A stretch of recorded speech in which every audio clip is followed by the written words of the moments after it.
and welcome to another MCO market update on Bitcoin. I only want to take a look at the shorter time frame here in this video.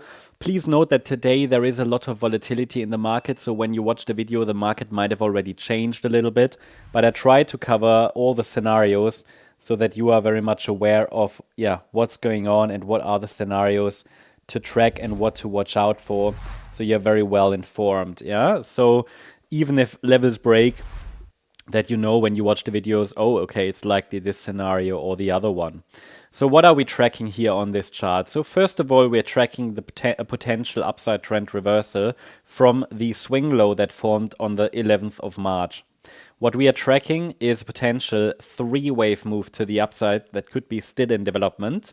I'll show you wave A, wave B, and then 5 waves up in wave C.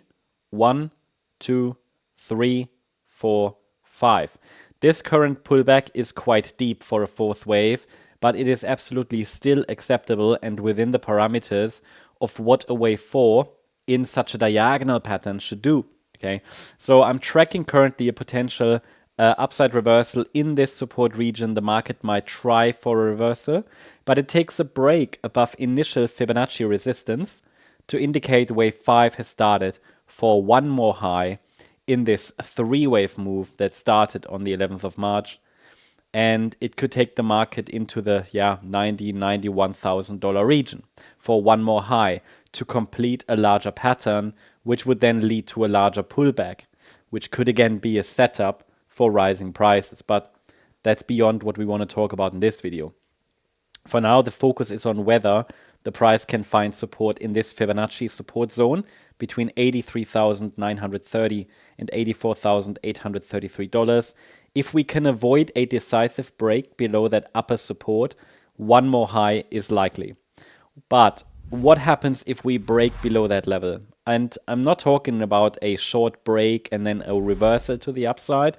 That would still be covered by this scenario. But what if we get a more sustained break, a decisive break, like a break, and then we also break below structural support, which is located at 83,220.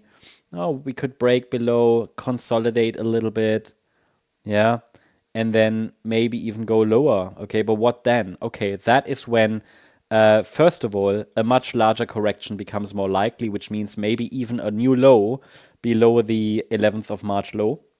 That would mean maybe $75,000, $70,000.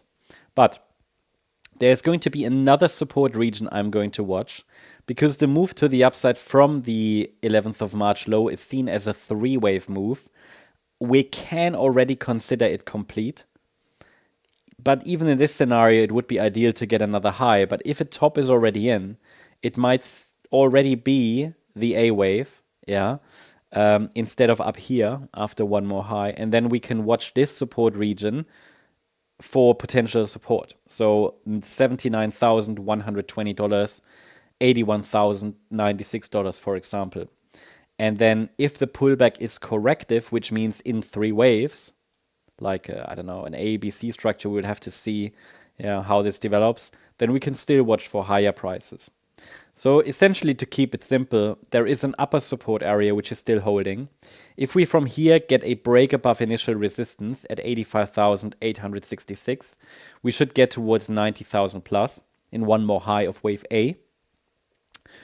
But if the market breaks decisively below upper support, then we have to consider that wave B might already be unfolding, or maybe even a D wave of a triangle, but that gets very complex and I don't want to talk too much about the alternative scenarios. We did that in previous videos.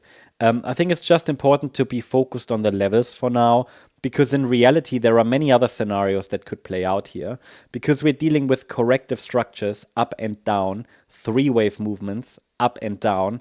The structure is very complex, which means there's a lot of uncertainty. Okay, be aware of that. Structures will likely break here in this phase.